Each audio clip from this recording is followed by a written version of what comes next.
You are listening to Leaders and Legends, a podcast produced by Veteran Strategies and featuring conversations with fascinating and impactful men and women who have shaped our world, our communities, and our history.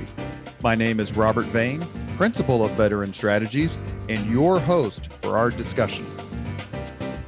You are listening to Leaders and Legends, a podcast presented by Veteran Strategies, a local veteran public relations enterprise, and sponsored by Girl Scouts of Central Indiana, Garmond Construction, Leaders and Legends LLC, the Grand Hall and Conference Center at Historic Union Station, the McGinley's Golden Ace Inn, happy St. Patrick's Day, by the way, and McAllister Machinery, your friendly neighborhood Caterpillar dealer. We are pleased to announce our podcast is now a member of the All Indiana Podcast Network in partnership with Wish TV. You can find Leaders and Legends at allindianapodcastnetwork.com. Thinking of starting a podcast or need to host a public meeting? Let Leaders and Legends LLC be your partner as you look for new ways to communicate your message. Please contact Chris Spangle and me at leadersandlegends.net. Thank you for joining us on the Leaders and Legends podcast. Our guest today is former governor and current president of Purdue University, Mitch Daniels. Thank you, sir, for joining us. Happy St. Patrick's Day. Same to you. Thanks for having me. You came on the podcast just about a year and a half ago. We had a wonderful conversation about your career, but it basically ended on your experiences 9/11, and you very graciously agreed to come back on. You mean the podcast ended or my career ended? Just the former. Oh. And the one thing that was one of the most talked about aspects of that podcast, by the way, sir, was no one had really heard you talk about what had happened that day. But there were two questions from that podcast. So you've agreed to come on to talk about your run in 2004 and your 8 years as governor. Yeah, but there were two questions I want to ask very quickly about that I didn't ask last time, and I kicked myself. And they're both very, very harmless. First one is, Richard Lugar famously ran for Senate in 1974 and lost to Birch Bayh. One question I always wanted to ask was, and you managed that campaign, you were involved in that campaign, why didn't he just wait? 74 was a terrible year for Republicans. Everybody knew it was going to be a terrible year because of Watergate. Was there any thought or talk of him just waiting to run in 76 against Vance Hartke? He'd be out of the mayor's office and not take on Birch Bayh, who was enormously popular? I'm not sure I was privy to any such conversation. There must have been. I was not the manager of that campaign. I mean, I was, 23 or 24 years old. I was given what turned out to be a substantial role in it. But the decision to run would have been one he made with people more senior than I. And but he was ready to head for other challenges after after 7 years as mayor. And I'm not sure that when he decided to run that things looked to be as bleak as they wound up. You're right, it wound up being a terrible year. He got the highest percentage of any Republican challenger in the country, but it was a little over 1% too few. Yeah, he barely lost that race, which is incredible considering his brand at the time was Nixon's favorite mayor. And he was running against a highly talented, incredible political figure in Birch Bayh. Now, I remember one evening, August the 8th, maybe, of 1974, the night that President Nixon had resigned, and Governor Bowen invited Mayor Lugar, the candidate Lugar, and a few of us went over to the governor's office. Might have been the first time I was ever in a governor's office, I'm not sure. And on that night, I remember my old friend Ray Rizzo, the late Ray Rizzo, saying, this marks the end of Birch Bayh's career. Everybody was optimistic that with President Nixon out of the way, that there'd be more of a level field for the fall campaign. Turned out to be not to be true. The American voters were ready to punish the Republican Party, and they did. But there briefly there was a sense that maybe it would be more of a one-on-one contest. We should note that 2 years later, Richard Lugar defeated Democrat incumbent Vance Harkey by a significant margin in the 1976 campaign. The other question I had that I didn't ask is, you wrote your book, Keeping the Republic, and the foreword was written by George Will. And I should also say that both Mitch Daniels and George Will have signed my copy of Grant's personal memoirs. How did you meet George Will, and how did you get to be such good friends with him? I guess I met him initially on the Brinkley Report, when it was the Brinkley Report, This Week with David Brinkley, I guess. He was a regular panelist, and I was a guest 2 or 3 times during the Reagan White House years. So I didn't get to know him well. He had no reason to pay any special attention to me. But I remember I wrote him a fan letter before that, when I was working for Senator Lugar, and he was early in his career. I think he had already won the Pulitzer maybe. I wrote him a fan letter and never got an answer. But later on, he occasionally would call for a comment or an interview or something. We got to know each other, and I do consider us friends. I think he would say the same. And he married a woman that I knew well, good friend of mine from the Reagan years. So I do believe he's one of the great talents, great thinkers, obviously one of the most exceptional writers. One needn't agree with him in order to appreciate his virtuosity of the English language. It's just unmatched. And so I think he's a genuine national treasure, and it'll be a huge loss when we're not able to read him on a regular basis anymore. So you would put George Will on your debate team? If he were on my debate team, the rest of us would, take a seat on the bench. Wouldn't be needed. So let's fast forward. Thank you for answering those questions. You've been involved in politics for a long time, late 60s, 70s, different levels, Reagan administration, senatorial campaign committee, on and on. And we're backstage, as I recall, because I read a book about the 1988 election by Jules Witcover and Jack Germond that has you backstage for the Quayle-Benson debate. So you've been involved in all sorts of things. But there's a big difference between being involved and being on the ballot. And in 2003, you made that decision to run as a Republican for governor of the state of Indiana. Could you take just a minute to let us know your thought process to make that leap, and how much pressure, and I say that lightly, how much pressure did you get to say, look, we've lost 4 in a row, we need you? First thing to say is that I hadn't been anything more than a very occasional volunteer for about 15 years before that happened.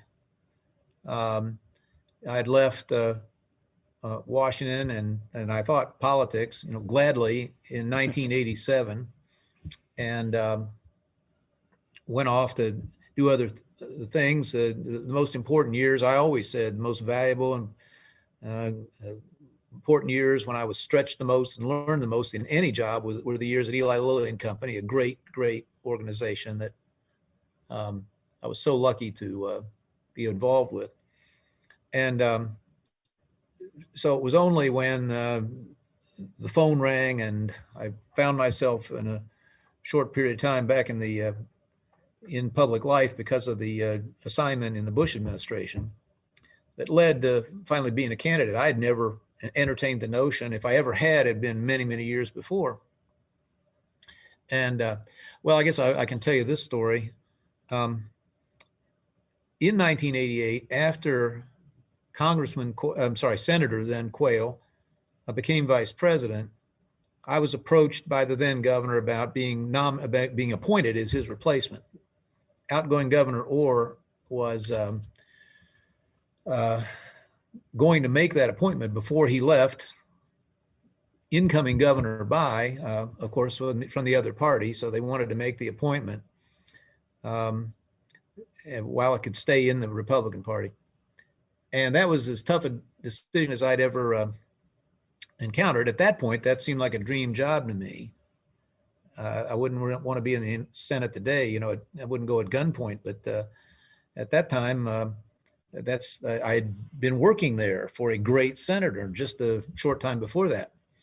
And he would have stood with you when you got sworn in. I mean, the senior senator stands there with the new senator to get sworn in. That must have been an amazing thought to have Senator Lugar standing right there with you. I probably didn't get that far. The whole question, Sherry and I had moved home with girls at that point, 2, 4, 6, and 8. Every reason we came back to Indiana to raise them was working out. It was time to provide for their future and so forth. And so it was I don't usually take a lot of time to deliberate, but I had to chew on that one for a little bit. But anyway, a lesson maybe we all learn at some point is some of the best decisions in life are the things you decide not to do. And I'm awfully glad I didn't do that. So that was, at that point, I thought, well, any notion of ever holding elective office is gone. But 15 years later, while I was working in the White House, just as you said, there were a number of people in Indiana very restless, some on a partisan basis. Let's find someone who can win. Really, more people just restless that the state was sinking or going nowhere or being left behind in a changing economy and in a fast-moving world. And that you say pressure, I won't call it pressure as much as encouragement, but there was a lot of that. And we wound up deciding to run. Now, the thought process, I will say, went like this.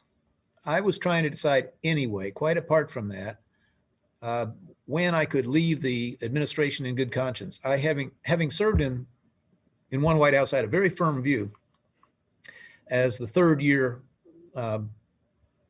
arrived that a person in a senior job owed it to a president either to at some point like that, either to stay a full 4 years or to leave then, and not to leave an important job vacant in a re-election year or in the fourth year of a term. And I remember Ari Fleischer and I had exactly the same conversation. When's the right time? Each of us decided to leave at about 2.5 years in.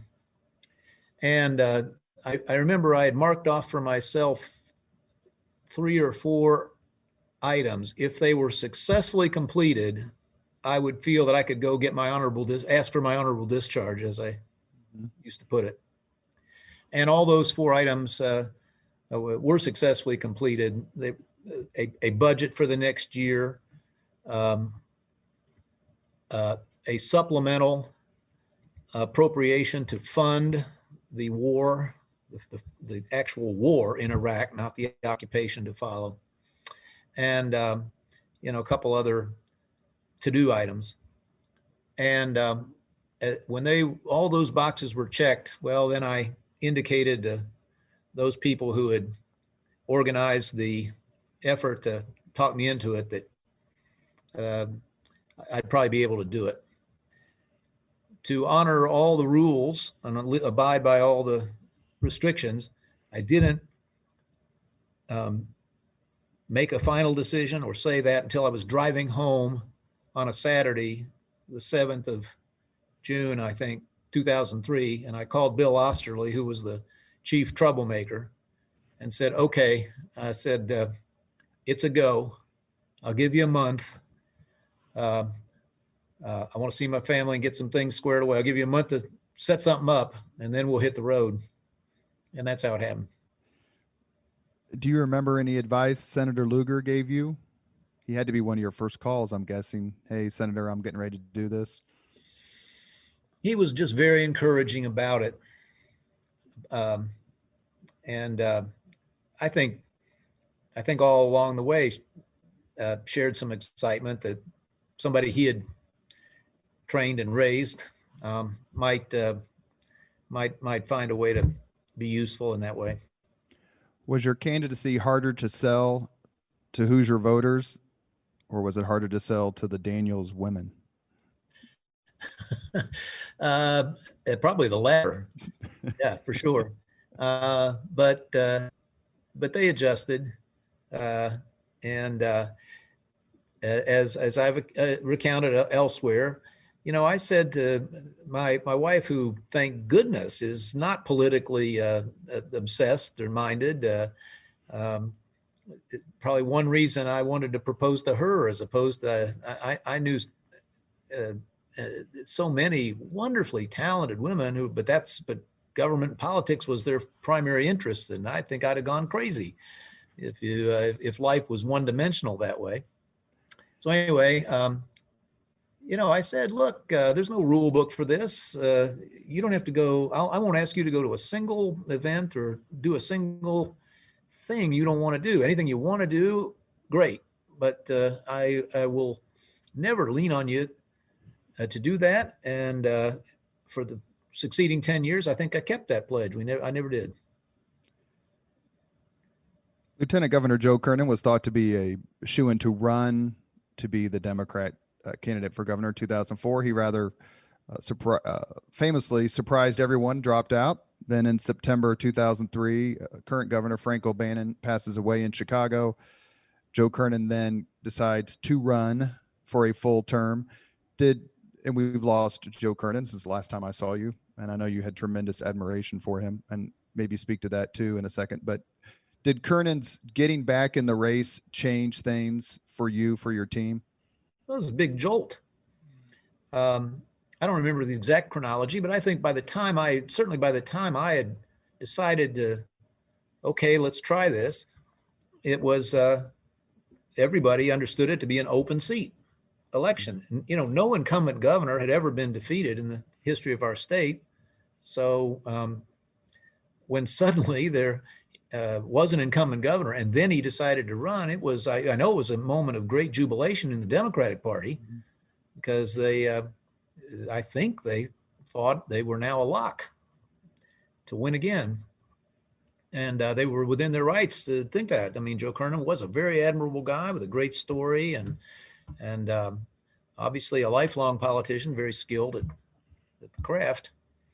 But it was, I think we were able to make the case nonetheless that it was Indiana needed a brand new start. Whose idea was RV1? And do you think that made a difference in the campaign? It made a huge difference. Osterly and I were like-minded about the kind of campaign. I said to him, if we ever do this fool thing, I've got some firm ideas about how to do it. Even though I never expected to be a candidate myself, I had peddled to a variety of Republicans the very same, a notion like that. I said, listen, each party has to labor under a stereotype. The Democrat stereotype is they'll spend you blind, tax you broke. Their candidates have to go try to counter that. The Republican stereotype is you're not connected to ordinary people. You don't understand their problems or care too much about them. And I said, so don't whine about how untrue or unfair that is. Go prove it. It's just a special burden you have to carry. And I could never talk anybody much into doing it. Little symbolic sort of temporary listening tours and things like that, what I had in mind. Plus, I was an unknown first-time, no-name first-time candidate. So anyway, I told Osterly, if we ever do this thing, I'll do it full time, because we're going to need to. And here's the idea. Now, I think the RV was a kind of a mutual idea, but he was brilliant about certain things. Letting people sign the RV and designating it the mobile campaign headquarters. That was Bill. Remember, Bill had created Angie's List not too far long before that. Such a fabulous talent, one of the great, really important business and civic people of our state. So I think we were, I can't remember exactly who came up with what when, but we were very aligned in our thinking that would be the sort of campaign that would probably succeed. And as I quickly found out, it was absolutely the kind of campaign to get a person ready to serve. So many problems that I learned about that we then went to work on, that I might have not found out about, or not nearly so soon. So many, so much deep in my understanding of the variety, the diversity of our state, and the different problems everywhere. It was great preparation. The other person I knew who had done anything remotely like it was Lamar Alexander, who had been governor and later senator in Tennessee. And I told him early on, I said, I think I'm going to do this thing, and here's what I'm going to do. And he said, that's exactly right. He said, it'll probably make you a more successful candidate, but it will definitely make you a better governor. And that was exactly what happened. I've said this when I've been on political shows or talked to reporters or just in general conversation, that one of the reasons that Eric Holcomb is so successful as governor is he's probably traveled the state more than any political figure I know, given his various jobs, working on your campaign, being state director for Dan Coates, his campaigns for governor, his campaign for Senate. Is it just that critical to be in Whitley County and Allen County and Du Bois County and hear someone at the cafe say, Mitch, this is what I deal with. This is what my business has to deal with. Someone's got to do something about it. Of course, it helps. And going back to your, I guess, original question, just as a matter of living up to the idea that everybody matters, every place matters. That was really the essence of the whole RV experience. And by the way,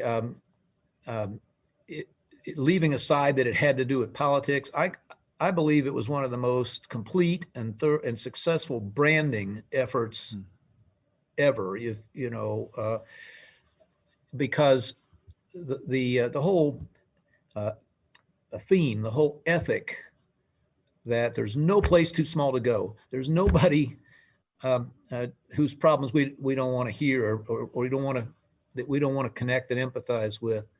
I think not only prepared me better, but I hope it communicated to a lot of other people, and maybe motivated a few other people to get involved with an endeavor like that really wanted to extend it everybody in the state, in every corner of the state.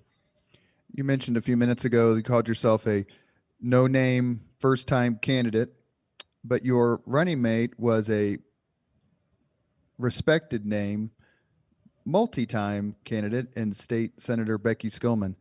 How important was her presence in council and just amazing personality and presence to your campaign? Nah, she was great. To this day, if the phone rang right now and Becky was calling, we'd say, hi, partner. I would never let anybody call her my, number two or lieutenant governor. I said, she's got to be a full partner. Well, Becky was obviously an appealing candidate. We realized as a tactical matter that we had a great opportunity to win the election and really change the state south of Route 40, where the historical politics were heavily Democratic, but there was every reason we thought that a hillbilly like me couldn't, if we worked hard enough, build some real strong connections down there. And of course, we're running against the big city mayor from up north, so not at any disadvantage there. And Becky was from down there. But, very appealing. But the most important thing was not what she brought to the ticket, although I thought that was important. I thought it was very important. Indiana needed to elect a woman to one of its two top state offices. I never really considered, honestly, any men. And but the most important thing was she knew the legislature very well. I had never spent a day there. she had great respect and credibility and good relations on both sides of the aisle in both houses. So she was just an indispensable, first of all, sounding board for all the legislative ideas. I mean, you may remember we had more than probably any buddy around there had ever seen, and also a great sense of how to move those things through the legislature. And so she was so valuable, such a trusted, full partner in what we did for all 8 years. I mentioned at the start of the interview that the big difference between being involved in campaigns and then actually making the leap yourself. Obviously, Eric Holcomb's done so successfully, but you set yourself up to be criticized fairly or unfairly. And sometimes there's collateral criticism, which doesn't usually work. And I wanted to ask you, because you mentioned it just a few minutes ago, I think the most riled I've saw you during the campaign, the first campaign in 2004, was the criticism of Eli Lilly and your association with it and the permutations of that. Did that shock you, or did you just say, look, that comes with the territory, and if I can't take that, then I shouldn't have put my name on the ballot? I was upset by it. I thought it was unfair. I thought it was, I didn't want my many, many friends at Lilly or that great company dragged into the debate. Now, honestly, the way I remember it, at least, it turned into a real opportunity. That is to say, a sort of jujitsu situation in which we turned it back against the other side. I remember, I made all our own commercials. I don't mean I made them, but I decided what we would say, and usually spoke for myself in most of them.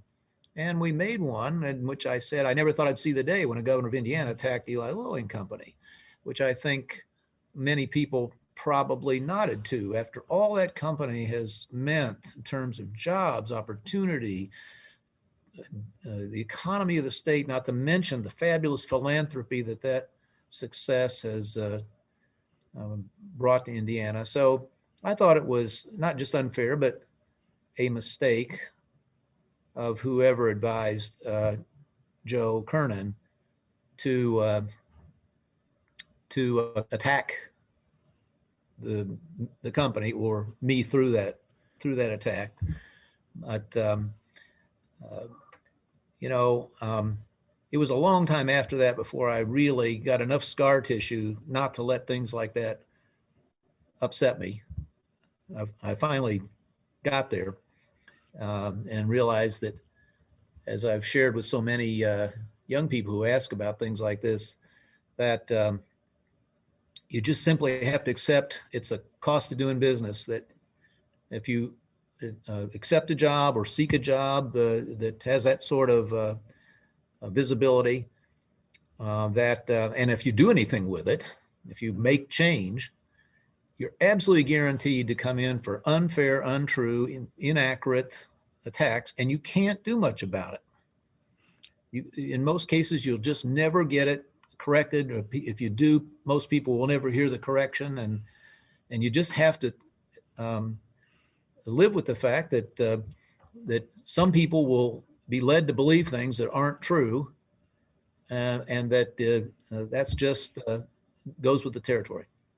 What's the line I think I heard you say in a speech one time? Dogs don't bark at parked cars. Yeah, that's a line of a woman, a farm woman up in Delaware County told me, we'd, by definition, again, you make enough change, every change bothers somebody, and sometimes just the volume of change was too much for some people. I understood that.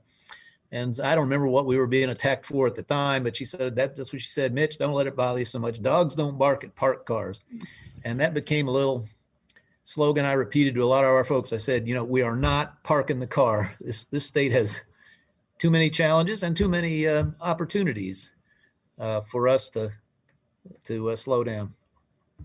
We're recording this on St. Patrick's Day, And for years, starting in 2004, you could not go to a St. Patrick's Day event without dozens, if not scores, of folks wearing their green. What was it like to walk up on the podium or the stage for an event and see, and we'll focus on the younger generation, to see hundreds, if not thousands, of young people wearing that shirt? And what did that represent to you? It meant that we were achieving exactly our number one goal. We tried to speak every day of those eventually 10 years to the future, and that meant young people. We tried very overtly to build the campaign as much around them as we could. And I remember on primary night of 2004, I said that we're not going to be in Indianapolis. We went to Bloomington. And there was a big group there of young people who had associated with our campaign. And that's where we celebrated the first election success that I'd ever had. And many, many other examples like that. I remember one time after a summer parade, maybe 4th of July, anyway, summer parade, I think we were either in Shoals, I think it was in Shoals, and or Lagodi, I believe Shoals. And when it was over, I mean, we had young people all over the place in those green T-shirts you're remembering, handing out things to people and our program of proposals. And I remember saying to my buddy Ben, who drove the RV, was on the road with me all that time, I said, Ben, where's the other team? And there was one little wagon with some old grouchy looking fella on it.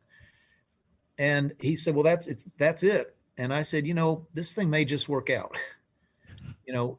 Even though not that many young people vote, a lot of the young people in those shirts weren't old enough to vote. But I said, this just feels like something that could work out. I remember that was the moment when it dawned on me, we might actually make it. And that was, midsummer of 2004. I still have my man Mitch I still get coasters. There's still, I'll still hear from people once in a while. My shirt got torn, or I outgrew it, or you got any more? And we've been out of production for a while here. I know you signed the My Man Mitch coaster, one for my son Andrew, who's at Purdue, and one for my daughter Anna, and they don't use them. They're up protected in some closet somewhere, so they're eventually going to be worth money, I'm guessing, the way they guard them. You defeated Joe Kernan in 2004, wrote a very nice tribute to him in your inaugural address, which I quoted on Facebook when Governor Kernan died. It was a very gracious passage. But then you immediately got to work. And in getting to work, you have to keep what you think is working and then move on with the ideas of your own.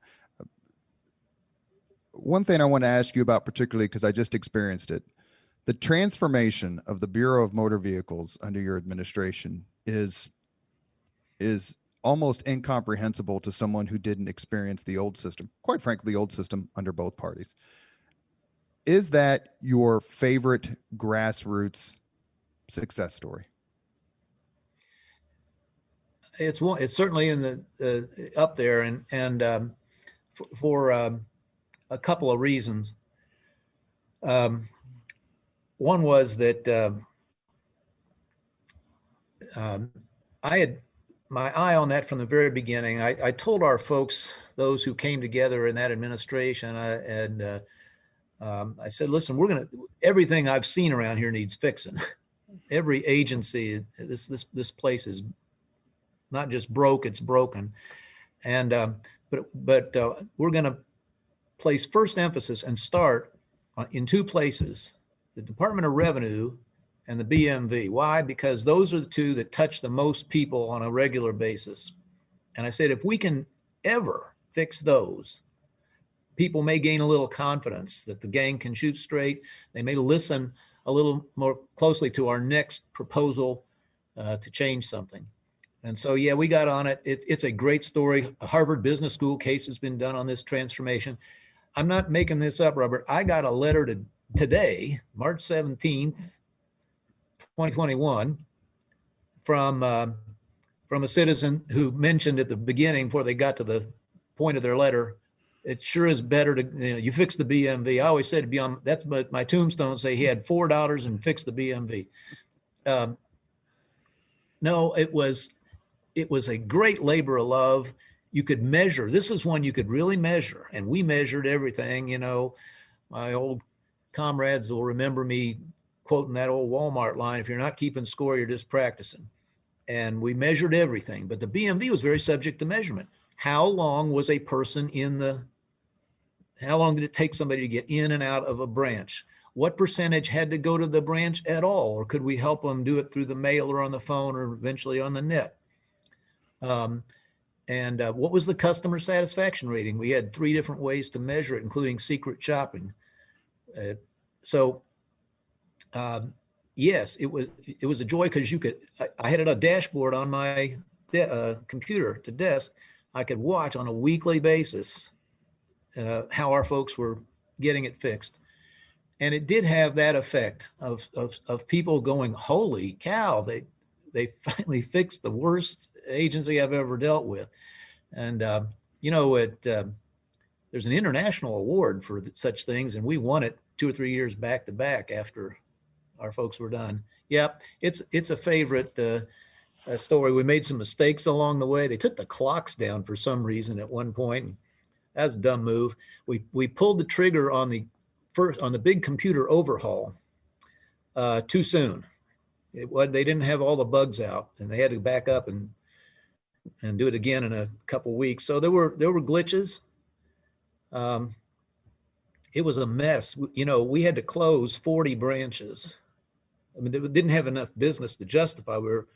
And we took that money, and that's how we modernized the rest of the branches and the computers and all that business. That was a huge step forward. But you talk about a political battle. The one branch we closed was in Hope, Indiana, and the leader of the Senate, that was in his district. He was not pleased. So it was, you can tell by the way I'm rattling on that it was important to us, and it's a very fond memory.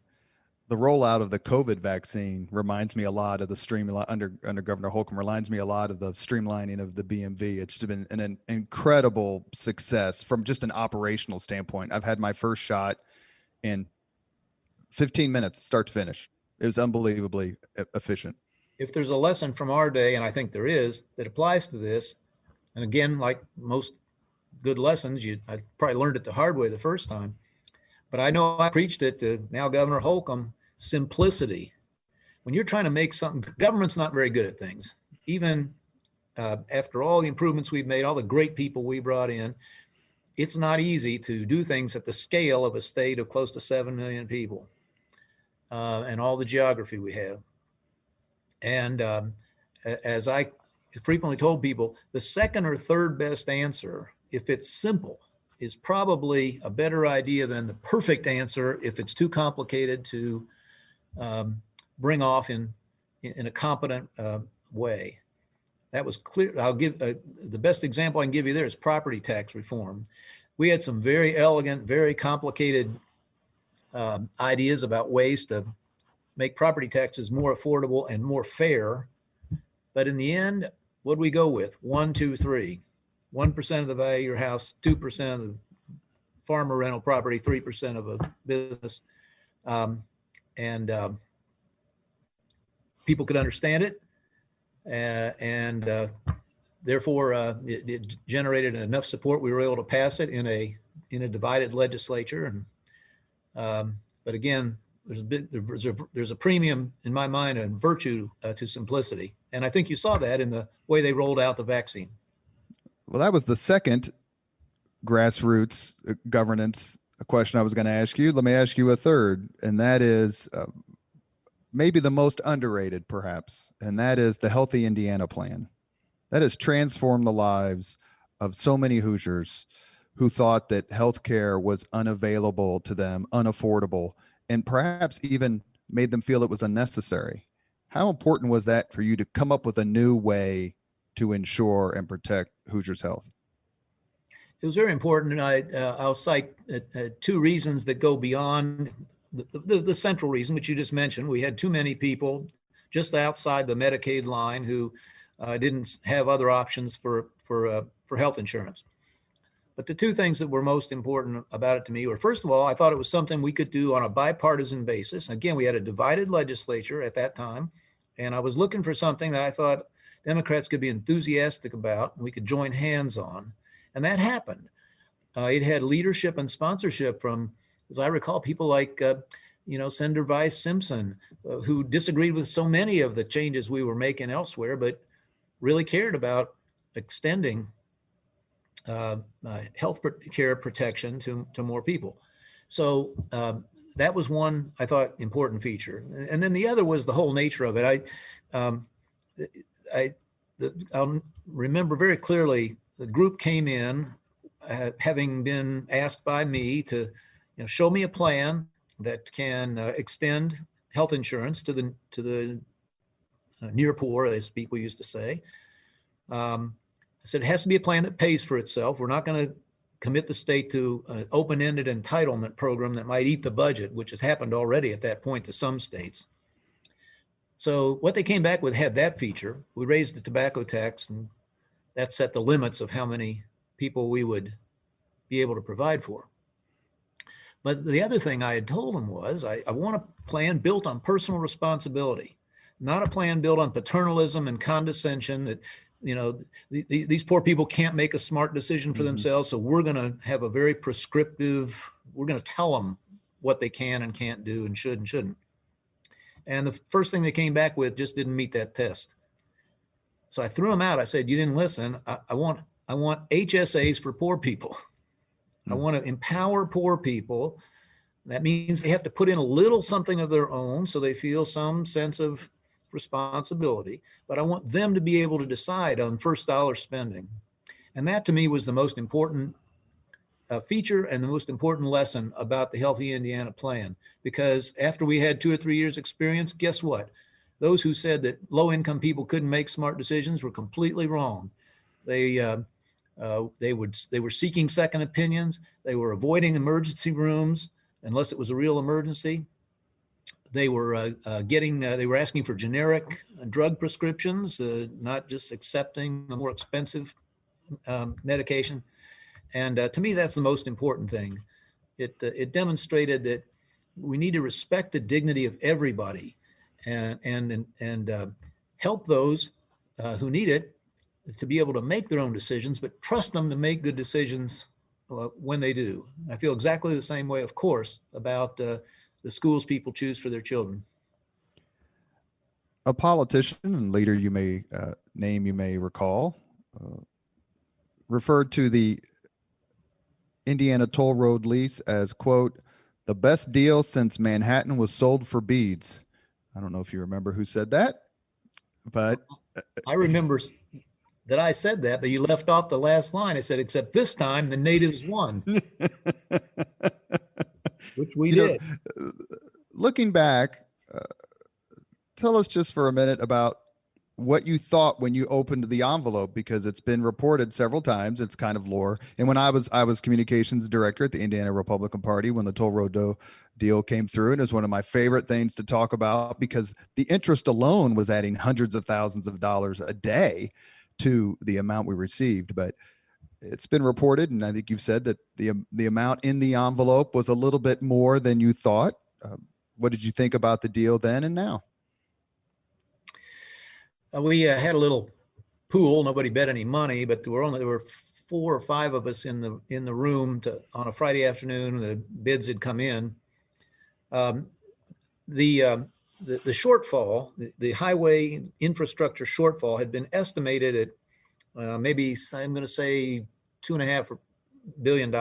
It turned out it was really much more than that. I mean, you really can never spend everything you'd like to on infrastructure. But I had told myself, if the number in that envelope is 2 or more, we're going for this, because at least it will solve a big part of the huge infrastructure deficiency that Indiana had at the time. And I can't remember what the pool was, except that the high guess, somebody guessed, I think, 3. And when we opened it up and it was 3.995, I think, nobody knew what to say for a minute, except, look again.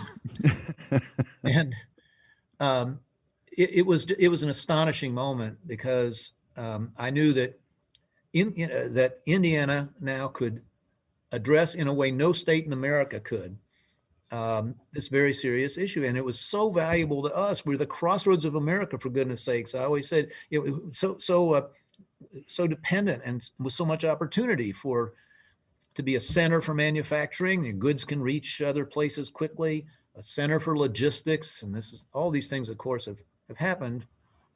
And so it was a breathtaking moment. It really was. And, although it was perfectly understandable why some folks were confused at first, and there was a lot of purposeful and people trying to confuse others about it. But at this remove, there's simply no denying it was one of the great breaks any state has ever got.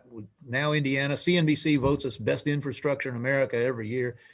And it traces right back to that moment. $4 billion, no borrowing, no taxes, $4 billion cash. And we didn't let any of it get siphoned off to non-capital uses. In other words, we balanced the budget of the state the old-fashioned way, reduced spending till the lines crossed. Every penny of that went into roads and bridges. Let's see, we resurfaced half the existing roads, state roads in the state, rebuilt a third of all the bridges in the state. That's thousands of them. And then, of course, built all those new projects that made us stronger for the future. It was so gratifying. It was a wonderful thing to work on and to see happen before your eyes. We are just a few days removed from springing forward. As you walk around your house or your office and have to change all these clocks, do you ever wonder, what the hell did I do this for? Oh, I still get a couple of those letters every year. I have to remind people, or I guess they didn't catch it the first 1,000 times I said it. Number one, I don't care about daylight savings time. If they wanted to repeal it nationally, that'd be fine for me. I didn't care what time zone we were in. I used to say, you can put us on Samoan time for all I care.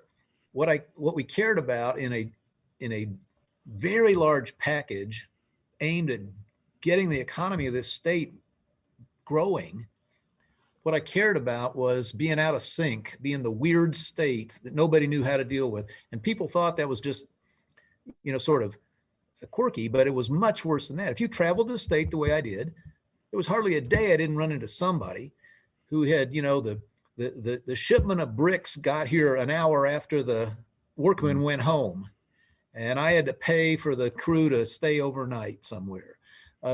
My conference call got canceled again because 3 of the people misunderstood what time it was in Indiana. Robert, I was told later on by people in the airline business that when they were deciding years before on hubs, you say, why Cincinnati or St. Louis? Why not us? Indianapolis would have been perfect for a huge airline hub, except for that goofy, approach we took to time zones. So, this time every year, somebody says, man, we get rid of it. That'd be just fine with me. I just wanted to be in an interconnected, wired economy. I didn't want people having to adjust themselves to us twice a year. And it wasn't the be all and end all, but it was not immaterial, and it was definitely part of Indiana's economic comeback. I'm going to ask you a question. It's a prelude to another question, but they're interrelated. Was there ever a time that you brought an important issue or decision home and ended the night by saying, darn it, Sherry, why didn't I think of that? Oh, let me see. I mean, believe me, I that happens all the time, just not probably in terms of more in terms of family life as opposed to uh, something we did in public life. She has great common sense. She has a better sense of perspective. There were certainly times, back to an earlier question, when I'd be all riled up about something, and she would uh, calm me down or get me to stifle myself. Um, but It was always fun going on the radio or TV after you had lit someone out, and I had to. Well, Mitch Daniels talks about a new era in politics, but he just said this. Robert, should he have said that? And my answer was, well, of course he should have. Sherry was quite the popular radio guest. In fact, she had I just think set a great standard for first ladies. First of all, I said, find things you want to do, and I'll support whatever. So she wound up, as you probably know, really the patroness of the Indiana State Fair. Didn't miss a day in 8 years. Knew everybody who took the tickets. Knew the people on the tour bus. Knew everybody at the fairgrounds, and they knew and loved her. She was also quite popular on radio shows. She had a great series called Sherry's Chores, where people would call in the show and say, I do this for a living. I make candy by hand. I'm a bartender. I work in a school cafeteria. And she'd go out and do that job for a day. I mean, she had her things and I had mine, and we might compare notes, but I sure didn't tell her how to handle a state fair, and she generally wasn't interested in the nuances of stuff we were doing every day. I mentioned that because you really had, and it's validated my question perhaps by a comment you made a few minutes ago about wanting a woman, having Becky Skillman as your lieutenant governor, as your partner. But it didn't end there. Jane Jankowski, Betsy Burdick, Lauren Mills, Seema Verma. On the political side, of course, Jennifer Hollowell. An amazing cadre of female leaders, no nonsense, smart, got things done. I remember emailing Betsy Burdick about an unemployment claim from someone I know.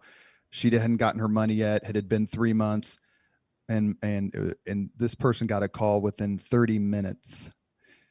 What was it like to be, or what is it like to be a mentor to sort of a new generation and a different look of Republican leadership and governance? I don't know if I describe myself that way, although I will say that particularly the young people who were part of our team, it was just great to watch a lot of them blossom and grow, and they're now holding leadership positions in business and some in public life still. And I'm deeply proud of all of them. Yes, there were we had probably an unprecedented number of women in top jobs, but that's the world we're in and should be in. And I think we did our part to make those opportunities possible. I hope everyone we could. No, I mean, the central theme of those years, I tried to speak to it so many times, was we wanted to get Indiana in a go mode, in a change mode. I talked about being green. Not easy being green. And the people you just mentioned, they all had that spirit, and they're all still restless wherever they are. They're trying to make this a better place, make positive change. And we wanted to find and encourage people everywhere, in every walk of life. Indiana cannot settle for being middle of the pack, middle of the road, mediocre. We proved in many respects that Indiana could be a leadership state, and I hope that we always now will expect that of each other. And I should also mention my state party friend, Kara Hodges, who worked for you and was remarkable. How important is it to have a prominent political opponent a foil, perhaps, and I say that in a nice way. You had one, I think, and Speaker Pat Bauer. Was that fun for you? Oh, now and then. Um, I do think, um, honestly, that in some respects we were fortunate in our opponents, because in too many cases I think they presented um, a real contrast that was favorable to things we wanted to do. We were presenting ourselves as people of change, and uh, the other side, whether it was personified in people like Speaker Bauer or um, others of their identified people, folks who represented them on television and so forth. I think we're so generally negative and hostile to change that it helped us, honestly, the comparison.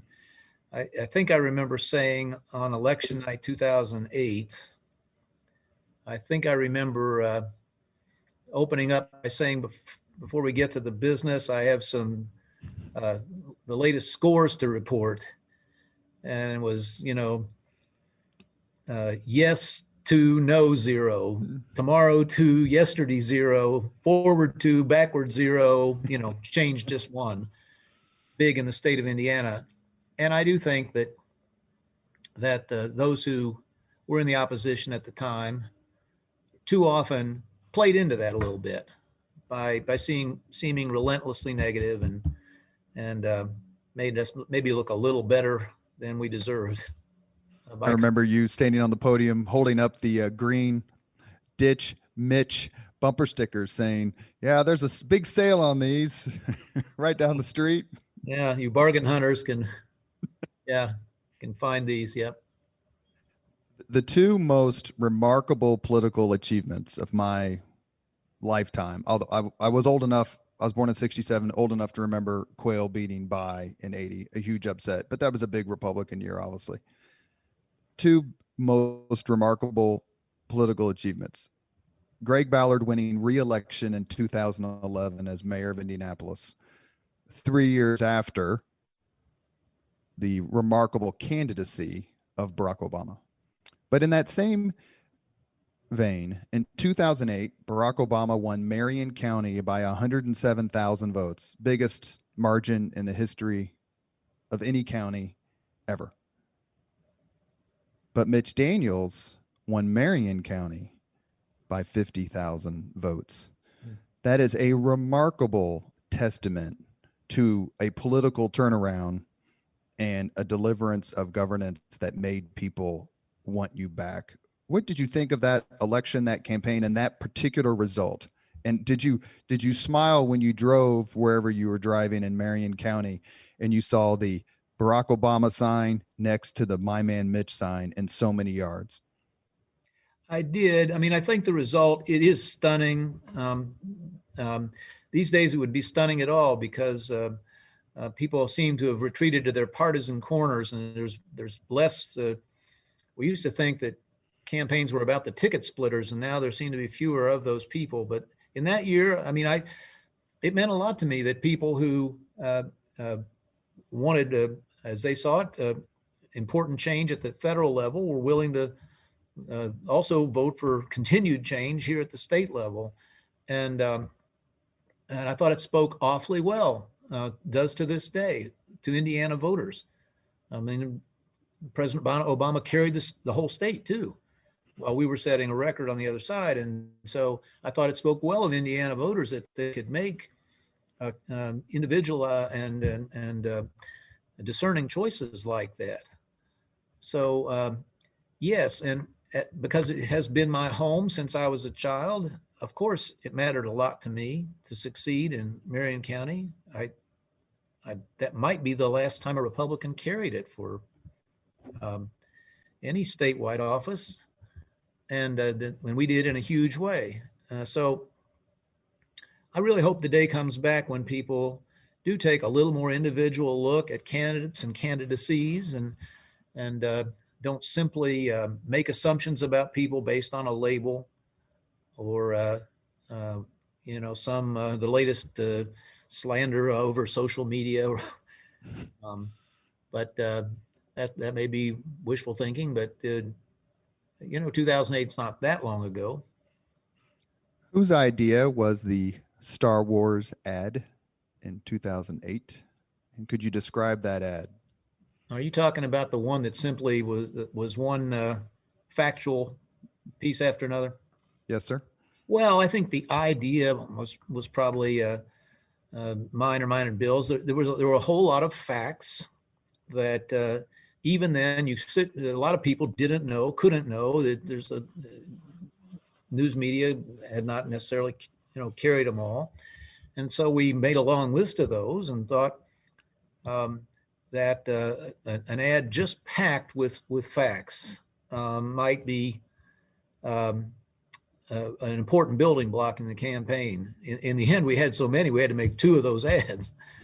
The second one said because 60 seconds wasn't long enough for all the change we brought. And then, but Kim Alfano, the wonderfully talented woman who executed all our ads, came up with that piece of music. And, I've been asked for those to send people those ads as recently as maybe a couple years ago. They're incredibly memorable. And I guess maybe some folks wanted to emulate them elsewhere, but I thought they were highly responsible because there wasn't any sloganeering. There wasn't any, obviously no disparagement of anybody. It was simply positive facts to try to fill in gaps that people might have in their before they voted, and also to build the overall impression, which we thought was fair, which was we have brought a ton of change, and hope you like it. And if you hire us again, we'll try to do some more. And I think they were very effective. I remember the late Matt Tully, who was a really terrific political journalist, probably disagreed with us more than not, but still a very honest and good journalist. Matt Tully wrote that, and he told me, he said, when I hear that music, I usually leave the room when a political ad comes on. He says, when I hear that music, I run in and watch it. He said, I can't help myself. It was very compelling. To that point, you're reelected with record performance, November 4th, 2008, against former Congressperson Jill Long Thompson. How hard was it, or was it not difficult at all, to keep the momentum going in a second term? So many, whether it's presidencies or governorships, the second term just makes you think, man, you should have perhaps stopped after one. You're a student of history. You worked for presidents. You had to know that was a danger. How did you keep it going? Well, there was nothing that I spent more time thinking about. We were absolutely determined. I remember saying to people, lame ducks can still fly. And I think, it's fair to say we did. I will always feel good about the fact that some of the biggest things we did across all 8 years happened in year 7 and year 8. Now, granted, we'd had a huge success in the 2010 elections and captured the House, which we had not had for 4 years, and large majorities. So the table was set, but of course we'd worked on that. It didn't happen by accident. And year 7 and year 8 were years of huge change for Indiana, and I just thought that was awfully important. Somebody I knew and admired, Jeb Bush, gave me, and I wish I could find it. I can't believe I have lost it. One of these little atomic clocks to sit on the desk, and it counted down to the last second of our service. They had set it to count down right down to the moment of a successor being inaugurated, and it was to remind you that we needed to work every day, every minute, on something that might make the state stronger and better. And I think everybody who seeks another tour in public office should stop and ask themselves that question. If we're successful, do we have a plan? Do we have the will to, keep on moving, as opposed to just being a caretaker or riding out the time. It was just a few years before. Well, that's not true. It was 1988. Campaign came up. John Mutz, Evan Bayh. There was a big announcement with Subaru. Thought it was going to be an amazing boost to Mutz's candidacy. And if I get my history right or wrong, please correct me. Turned out not to be. Turned out to be a boomerang effect. But under your watch, the Honda announcement in Greensburg, how much of a shot in the arm was that to you at a time when you were looked perhaps with greater skepticism? Hoosiers were looking at you going, I'm not sure we signed up for this. And then you have this Honda announcement that seemed to be a launching pad for what came afterward. Well, I don't know about a launching pad, but it was, it's up there in memory with the moment you asked about the opening of the toll road bids. And it was unusual because I was traveling to Japan every year. I'd done a lot of business over there in my Lilly days, even in my Hudson days.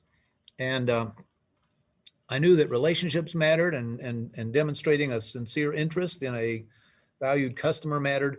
And you think about that Subaru thing. It was they beat up John Mutz over it back in the late '80s. That little bit of xenophobia in that campaign, I'm afraid. But things had changed over the intervening years, and I was over in Japan calling on Subaru and Sony and other important companies who had invested in Indiana. And with the whole courtship with Honda, which every state in the union was competing for that plant. And it had moved very quickly. And I got the call while over there. They're going to make the decision. There'll be a phone call to the finalists at was the mid-evening Tokyo time. Morning, I guess, in Indiana or Ohio, where they were headquartered. And I was all alone in my hotel room in Tokyo, waiting for that phone call. And it was a very emotional moment. I get a little emotional thinking about it now. I picked up the phone. It was the guy who'd led the project.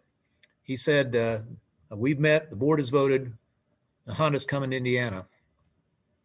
And it wasn't necessarily any boost later. What it said was, it's working. We're arriving. We are now the kind of place that great companies are willing to come and want to come and invest their money and hire people in. It was a huge moment in that respect. And as I say, one that I'll never forget. It had to be very, very secret. I literally snuck away. We had 50 people or something on the Indiana delegation. We're all over there hustling, trying to, get the next job investment. And we made up some pretext. I snuck away from the group the next day, flew overnight to LA, and a private plane, an Indiana businessman came, picked me up.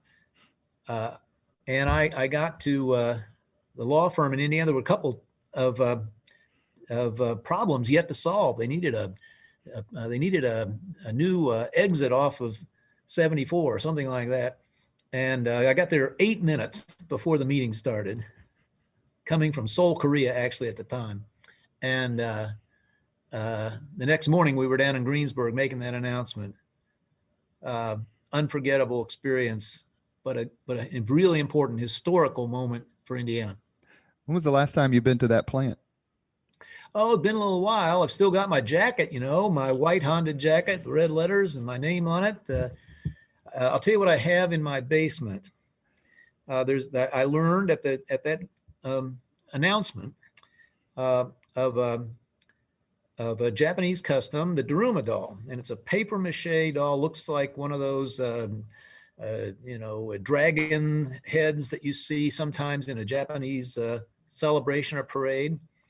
And when there's a collaboration, a big partnership between two entities or organizations, when you start, you color in one eye, and when the thing comes to fruition, you color in the other eye.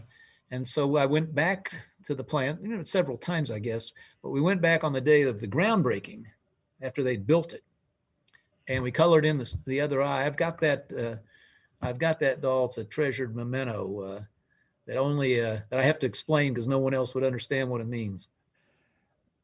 In your career, or is there now, or has there ever been a Mitch whisperer? Oh, lots of them. I mean, starting with Sherry, of course. I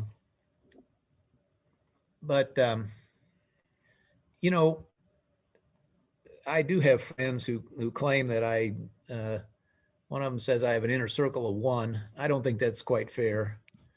But I've been so lucky. I'll tell you what I've been so lucky is to have people that I worked for over the course of time who were spectacular role models and advisors. And of course, it starts with Luger, but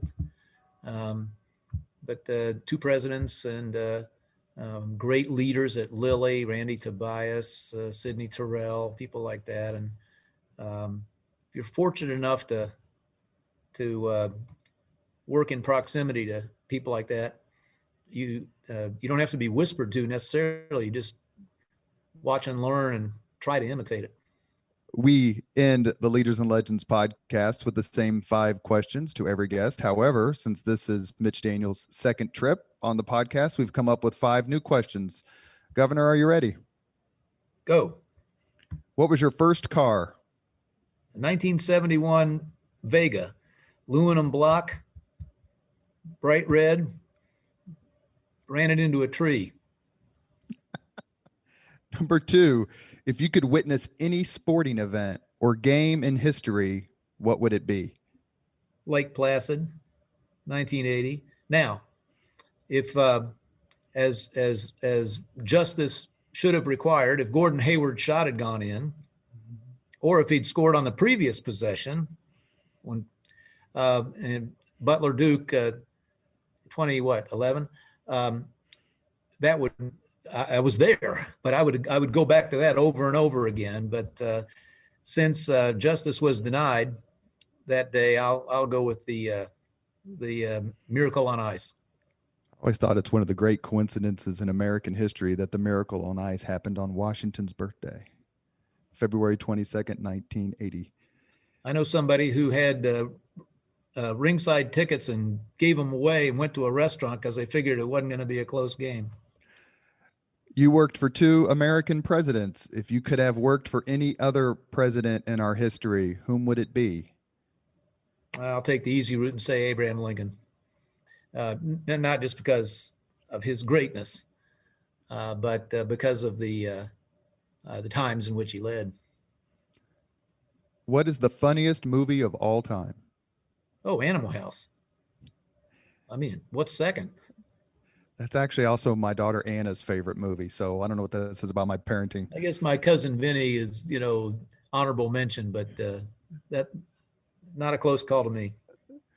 Last question. If you had a podcast, who would you want to be the first person on your show? These days, and I assume you're talking about, this is not one of those hypothetical, they have to be living right now, right? Yes, sir. Yeah. These days, I think it'd be this Israeli author, Yuval Harari, extraordinarily provocative writer. I'll call him futurist philosopher, but if you don't know his work, books like one's called Species, one's called Homo Deus. I won't try to synopsize them for you here. They're too complicated, but he is